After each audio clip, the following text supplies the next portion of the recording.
Hello guys, welcome back our YouTube channel. তোমরা সবাই কেমন আছো? আশা করি তোমরা খুব ভালো আছো। আমিও খুব ভালো আছি। আর আমি হচ্ছে ইশিকা, আর তোমরা দেখছো ইশিকা লাইফস্টাইল। তো আজকে আমি কথা বলতে চলেছি ট্যানের ব্যাপারে। তো যেহেতু এটা সামারের সিজন, তো ট্যান তো সবারই কম বেশি হচ্ছে, কারণ যেহেতু সবাই বাইরে বেরোচ্ছে তো ট্যান তো হবেই। এবার আমি আজকে তোমাদের সাথে শেয়ার করতে চলেছি যে ট্যান থেকে বাঁচার জন্য আমরা কী কী করতে পারি, আর যদি ট্যান হয়েও যায় তাহলে আমরা ওই ট্যানকে কীভাবে রিমুভ করতে পারি। তো আশা করি ভিডিওটা তোমাদের কাছে খুবই হেল্পফুল হবে। তো যদি ভিডিওটা তোমাদের কাছে হেল্পফুল মনে হয় তাহলে একটা লাইক নিশ্চয়ই করো, কারণ তোমরা যদি আমার চ্যানেলে নতুন হও তাহলে চ্যানেলটা সাবস্ক্রাইব করে পাশে থাকা বেল আইকনকে প্রেস করে রেখো, যাতে যখনই আমি কোনো নতুন ভিডিও পোস্ট করি তার নোটিফিকেশন তোমাদের কাছে সবার আগে পৌঁছায়। তাহলে চলো আজকে এই ভিডিওটা শুরু করা যাক।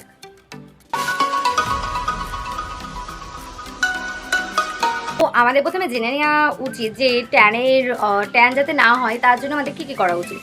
তো ট্যান যাতে না হয় তাই আমাদের বেশি রোদে বার হওয়া উচিত নয়। তো 11টা থেকে 3টের মাঝখানে একদমই বার হওয়া উচিত নয়, কারণ তখনই সূর্যের আলোটারও বেশি থাকে। তো সেই টাইমটা গেলে সানবার্ন হয়ে যেতে পারে, আর অত রোদে বাইরে যাওয়া শরীরের পক্ষে ভালো না, তো না যাওয়াই ভালো। আর যদি বাইরে যেতেই হয় তাহলে নিজের স্কিনকে প্রোটেক্ট করে তারপরেই যাওয়া উচিত। অবশ্যই সানস্ক্রিন সবসময় মাখানো উচিত।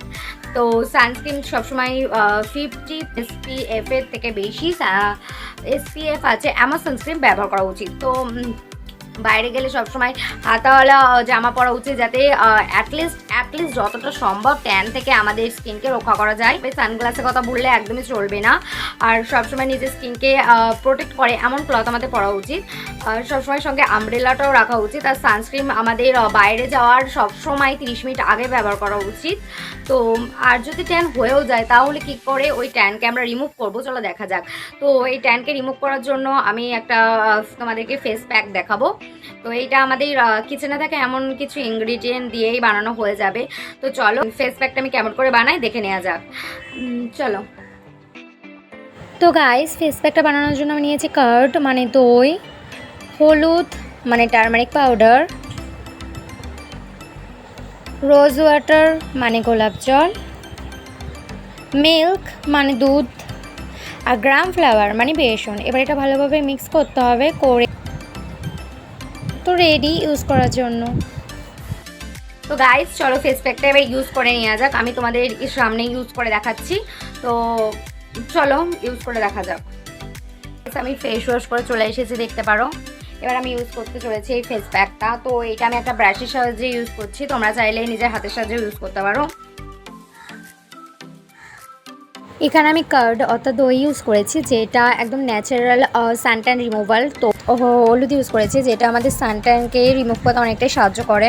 এখানে আমি মিল্ক ইউজ করেছি, যেটা আমাদের স্কিনকে ময়শ্চারাইজ করে। এখানে আমি গ্রাম ফ্লাওয়ার ইউজ করেছি, যেটা আমাদের স্কিনকে আরও বেশি ব্রাইট করতে সাহায্য করবো। এখানে আমি রোজ ওয়াটার ইউজ করেছি, যেটা আমাদের স্কিনকে আরও বেশি ব্রাইটেন করবে। গাইস দেখতে পারো আমার কমপ্লিট হয়ে গেছে মুখে লাগানো। তো এটা আমি 30 মিনিট রাখবো। তো দেখা হচ্ছে 30 মিনিট পর। 2000 years later. তো গাইস আমি ফেস ওয়াশ করে টোনার ইউজ করে নিয়েছি। টোনারের পর আমি ময়শ্চারাইজার ইউজ করেছি, দেখতে পারো। ইউজ করার পর তোমরা যদি এখন বাইরে যাও তাহলে সানস্ক্রিন ইউজ করতে একদমই ভুলো না। আর বাড়িতে থাকলে তোমাদের সানস্ক্রিন ইউজ করার কোনো প্রয়োজন নেই, কিন্তু তাও এটা সম্ভব নিজের স্কিনকে প্রোটেক্ট করার জন্য সানস্ক্রিন ব্যবহার করা আমাদের উচিত। তো এটাই ছিল আজকে আমার রেমেডি। তোমাদের রেমেডিটা কেমন লাগলো আমাকে নিশ্চয়ই কমেন্টে জানিও। আর যদি এটা তোমাদের কাছে হেল্পফুল হয় তো একটা লাইক দিতে একদমই ভুলো না। আর আমার চ্যানেলে যদি তোমরা নতুন হও তাহলে চ্যানেলটা সাবস্ক্রাইব করে নিও, আর পাশে থাকা বেল আইকনটা প্রেস করে রেখো, যাতে যখন আমি কোনো নতুন ভিডিও পোস্ট করি তার নোটিফিকেশান তোমাদের কাছে সবার আগে পৌঁছায়। তো থ্যাংকস ফর ওয়াচিং। তো দেখা হচ্ছে অন্য কোনো ভিডিওতে। ততদিন তোমরা ভালো থেকো, সুস্থ থেকো। Bye bye guys.